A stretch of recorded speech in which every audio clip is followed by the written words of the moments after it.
Third time lucky. This is a video about infidelity. So in 2010, I got married. I never expected it. I never really planned on marriage. I always thought marriage as an institution was pretty bankrupt, but I got proposed to by someone that I met while accompanying a PhD student on her fieldwork in a certain area of Mexico City. That's where it all started. But of course it was broken up, the relationship, by me having to go back to Australia and trying always to sort of keep the fire burning passionately. This is before I actually got officially married. In the first year that we met, March 2010. By the time I get the chance to go back to Mexico in October of that year, I'm proposed to and we rush to get married. I think it was the novelty of it all. Anyway, the painfulness and the difficulty of actually getting them to Australia involved a rejected visa application, an aborted attempt to meet up in London where he was denied entry, and where I flew back with him the next day to Mexico. He was very angry, sort of at me as well. And this is someone that I guess had their emotional difficulties. But the part about the infidelity erupted, to my knowledge, for the first time a couple of years in. And I uncovered that he was cheating on me with 3 different people. And there was a real problem with alcohol as well, and maybe impulsivity, I don't know. I probably got in too deep about that. In hindsight, I would have much preferred to have conversations such as, what do we want out of this relationship, and do you need to see other people, or do you want to have those freedoms maturely? But I was in my 30s and I committed to the idea of being married. So this is what the marriage deal kind of is, isn't it? Monogamy. When I was cheated on, I felt hurt for a number of reasons, because I put so much resourcing into going back and maintaining the relationship, also supporting them morally, financially. And so when it was uncovered, I felt so many different emotions, but I tried to suppress them because I wanted to go into repair mode and I didn't want to lose them. I think in that first instance, when I went back for a conference in 2012, my first suspicion was when we'd finished at the conference and we were with a group of friends and I caught him kissing another guy in the bar that we were at. And I confronted him and totally just said, it's done, I'm over. But of course it wasn't, and I struggled. I struggled to try to keep it together because I'm like, we're married, you know? And that's when I uncovered that there were other relationships going on as well. And for some reason, he just decided, well, first of all, he said, okay, this is not for me. I want to break up. And then I pleaded with him, or pled, or whatever the word is, to please, let's keep going. And this is a reflection of my own bad self-esteem in hindsight. But we ended up in a love hotel in Nesa called Pistolas. I'll put a link below because it's quite funny. It was such a weird thing. It felt like something out of a Quentin Tarantino movie. And I tried to discuss with him what was going on, and he was just very angry. And this kind of established a pattern in our relationship, that you're not allowed to talk about things.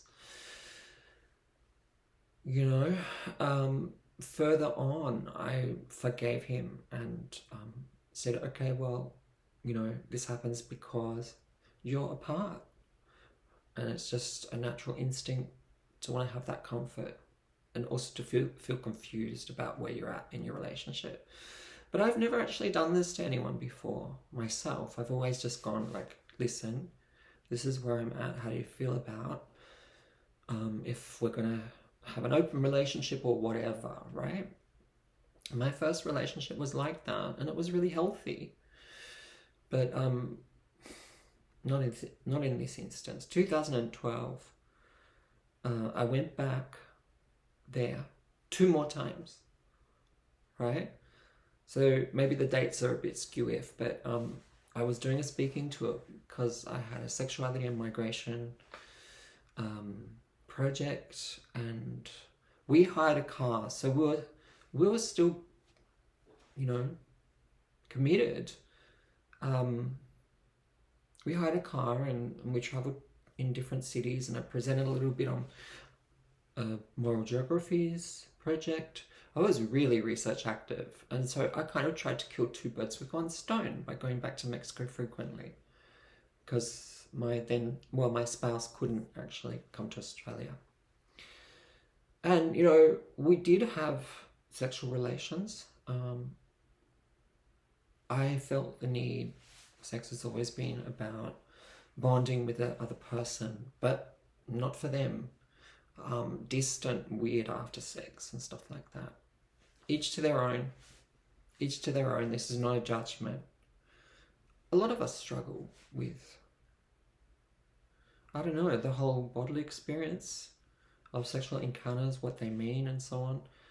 People have different ways of processing. This is not a condemnation. But looking back, I had needs, right? And I was constantly sacrificing. To some ideal, it's true, I became entrapped in that notion. And I think that to some extent, yeah, they're the perils of signing up to the idea of marriage. So I had to loosen my expectations, and it didn't mean, of course, that the hurt went away. And I was reminded about it today, how I feel guilty in some ways to take the path of transition, because I'm still with this individual and I still have feelings for him, but we haven't had an intimate relationship for the past 10 years. He ended up coming to Australia, and, you know, like, it's joyous in many ways. We're really good friends. But for him, my transition is more than an infidelity.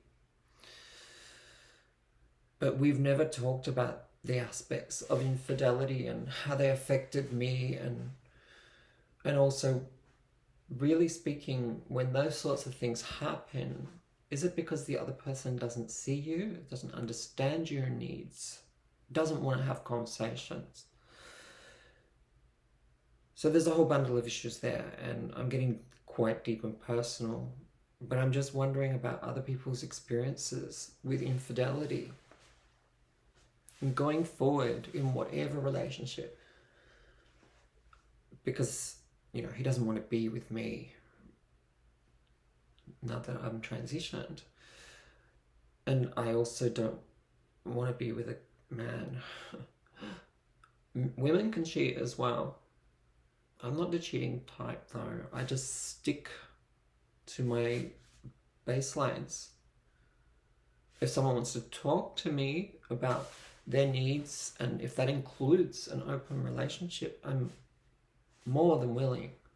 And also, very many people are into polyamory these days, and I'm not opposed to it. I think marriage really fails to live up to its expectations, and, you know, I was enamored of that idea, I guess. I have put it to him, you know, that it creates a set of expectations that hardly anyone can live up to. And then when I said that to him, he's like, that's just because you want to run around with other people. I'm like, no, I'm just being a realist. You know, Kim TallBear, who's a great Indigenous queer writer, talks a lot about the way in which we sort of get hoodwinked into ideas of monogamy, and that doesn't provide freedom for anyone. She actually left a relationship with someone who was really supportive because she felt like she was not being true to herself. So, you know, settler sexuality and ideas of kinship can be very shoehorned into property relations, marriage, and so on. It really got me thinking about what motivated me to get married and what it is to be faithful, and what does it mean when you transgress without actual consent, or at least conversation. This is part 1 of a video on the politics of fidelity and infidelity, and also the impact of transition within a relationship. Because we're still together, but things are changing, and it causes a lot of stress points. I feel so much affection for him, but I myself have to come out of my own kind of self foolery.